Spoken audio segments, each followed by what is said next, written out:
Bonjour, ici Guillaume Crouzet depuis les studios de CGTN à Paris pour la revue de presse française. Quoi de neuf aujourd'hui dans l'actualité? En une du Figaro, un entretien exclusif avec Ken Hu, le numéro 1 du géant des télécoms Huawei. Le président de l'entreprise chinoise répond aux accusations d'espionnage industriel formulées par la justice américaine. L'intérêt des Européens n'est pas de suivre l'Amérique dans sa guerre contre Huawei, affirme-t-il. Nous n'acceptons pas ces fausses accusations et nous en répondrons devant la justice américaine. Nous garantissons que le gouvernement chinois ne sera pas en mesure de prendre le contrôle de la 5G en Europe, ajoute Ken Hu. Nous ne nous soumettrons jamais aux ordres d'un État pour porter atteinte aux intérêts d'un autre. D'ailleurs, précise le dirigeant, nous avons ouvert en novembre un centre de test de sécurité indépendant en Allemagne et un autre ouvrira à Bruxelles début mars. Nous invitons donc tous les gouvernements européens à venir y faire les tests de sécurité qu'ils souhaitent. Dans Le Parisien aujourd'hui, un autre sujet qui fait polémique. Il concerne les Jeux Olympiques qui se tiendront en 2024 à Paris. Le comité du pays organisateur a en effet le privilège de pouvoir profiter de la grande manifestation sportive mondiale pour retenir 4 disciplines additionnelles qui seront sports de démonstration pendant les JO. Alors que le squash ou le karaté avaient demandé à en être, ce sont finalement le surf, le skateboard, l'escalade et le breakdance qui ont été retenus. Cette dernière discipline fait polémique.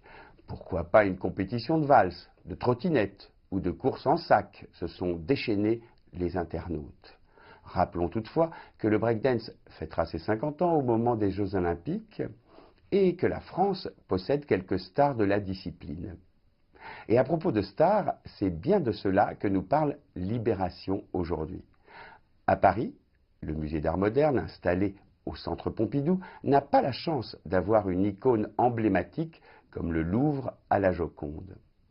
L'idée leur est donc venue, même si le musée a attiré plus de 3,5 millions de visiteurs l'an dernier, d'organiser une consultation en interne pour savoir quelle œuvre pourrait devenir la star du musée.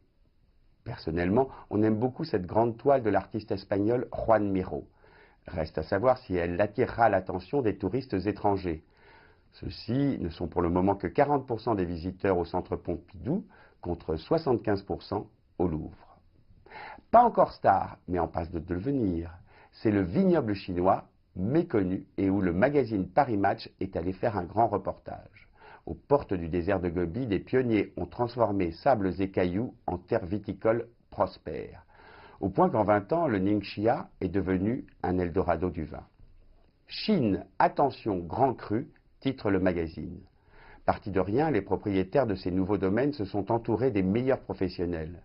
Résultat, leurs grands vins rouges ont déjà remporté des concours internationaux et partent à l'assaut des tables étoilées. Près de 200 domaines ont été créés ces dernières années dans la province chinoise, totalisant 40 000 hectares de vignes. Et quelques bâtisses spectaculaires ont été édifiées, comme le château Changyu Moser ou le château Miopé, respectivement construits en 2013 et 2016, contrairement aux apparences. Au début, on connaissait mal les procédés de fermentation, témoigne avec modestie l'œnologue Chu Chuzhen. Mais aujourd'hui, la qualité et la complexité de nos vins sont reconnues. Issue principalement de Cabernet Sauvignon, la production est à 90% consacrée au vin rouge, un nectar dont les vignerons chinois n'ont aujourd'hui pas le moins du monde à rougir, si ce n'est de plaisir. C'était Guillaume Crouzet depuis les studios de CGTN à Paris pour la revue de presse française.